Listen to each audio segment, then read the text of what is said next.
Hey everybody, Jim here, king of this channel, and I just saw Kong Skull Island, and I highly enjoyed this movie in a goofy B-grade kind of sense.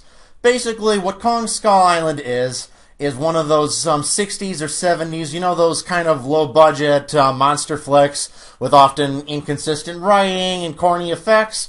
Basically, Kong Skull Island is one of those movies made in the modern day, but with a bigger budget and really, really good special effects.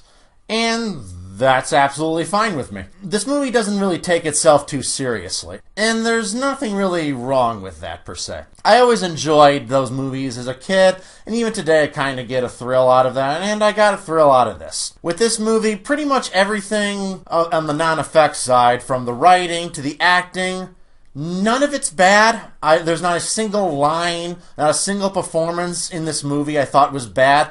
But also nothing that I really thought was exceptional. No bit of writing, directing, acting, anything in this movie really blew me away. The only thing that people go to see this movie really for are the monster fights.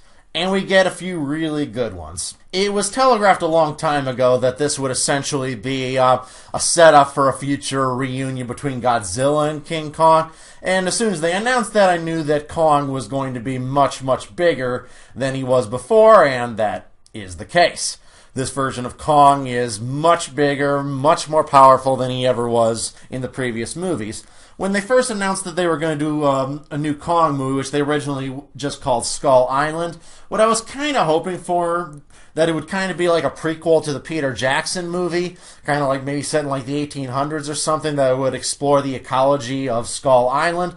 Say what you want about Jackson's movie being a bit overly lengthy, maybe it was, but the design in that movie of Skull Island, this lost prehistoric wasteland, was really fantastically done in that movie, and it was one of the main things about that movie I incredibly enjoyed. Of course, that's not the direction this movie ends up going, and this movie's version of Skull Island is incredibly different than what Jackson did. For one thing, there are no dinosaurs in this movie. That was kind of a disappointing thing, because I've always seen Skull Island as kind of like this lost prehistoric part of the world that was just hanging out in the Pacific. And you don't really get a sense of that. You get a few other weird creatures besides Kong. Of course, he needs something to fight, and there's a few others he doesn't fight, but are just obstacles for the human characters, things that are there to pose a danger to them.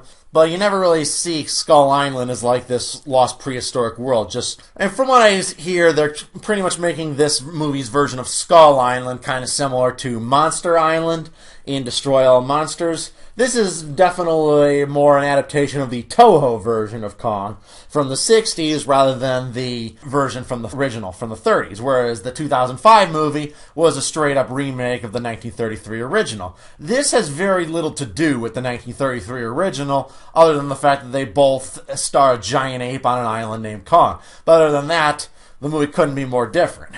This is kind of a Vietnam-era movie. Some people played up its connections with Apocalypse Now. Doesn't really feel like Apocalypse Now. Almost more like a pulpy version of Apocalypse Now. From the performances of the actors, you get John C. Reilly, actually. When I first saw him in the trailer, I was kind of worried he'd be like the killjoy of this movie, that he'd be one of those annoying characters like from a Michael Bay movie that serves to try to say unfunny comic relief, but nothing else. But I actually ended up enjoying him in this movie. He plays like someone who was stranded on there since World War II, 28 years before the events of this movie. So you kind of see why he would be a little weird. If you're stranded on an island far from civilization for that long, it would kind of eventually go to your head. And I actually really enjoyed his performance in this movie. And Sam Jackson also, he's the closest thing this movie kind of has to a villain, but even then, his motivation wasn't really villainous. It was kind of understandable. He's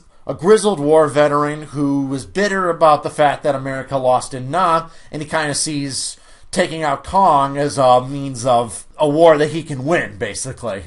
All right, taking on this monster that destroyed his men. He loved his men. He cares about his men. He genuinely is a good soldier who has great respect for his men, and this creature defending his territory killed some of them, and he wants revenge, almost like a Captain Ahab kind of thing, which is really interesting. And the monster fights, if you were worried that it would do what the last Godzilla movie did, well, the last Hollywood Godzilla, not Shin Godzilla, and do all those cutaways.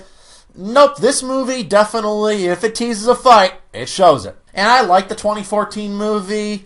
Alright, I definitely thought its positives outweighed its negatives. I thought it was a really good setup for what's now been confirmed to be a universe of monsters, which I'm really looking forward to, but I definitely thought it was way excessive in its cutaways. And it definitely seems like Legendary Pictures aren't going to do that again, because pretty much all reaction to those cutaways has been negative. Pretty much nobody liked, even people who liked the movie generally thought the movie was excessive with its cutaways. And here we get some good fights that are all on screen and in the daylight on top of that. Right, all the fights in Godzilla 2014, the end third of that movie is awesome, but it all is at night. So you don't see it as well as you'd like. Here, it's all in the day. You see Kong pummeling creatures right there in the daylight.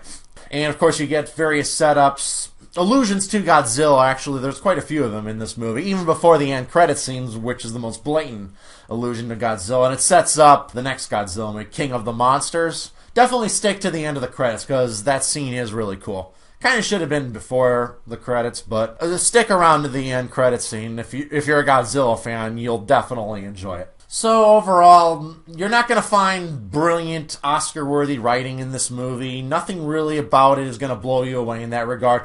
But if you're just looking for a fun monster movie, a silly monster movie, but not too silly, alright, just a good old-fashioned monster romp, you'll enjoy Kong Skull Island. I did, anyway.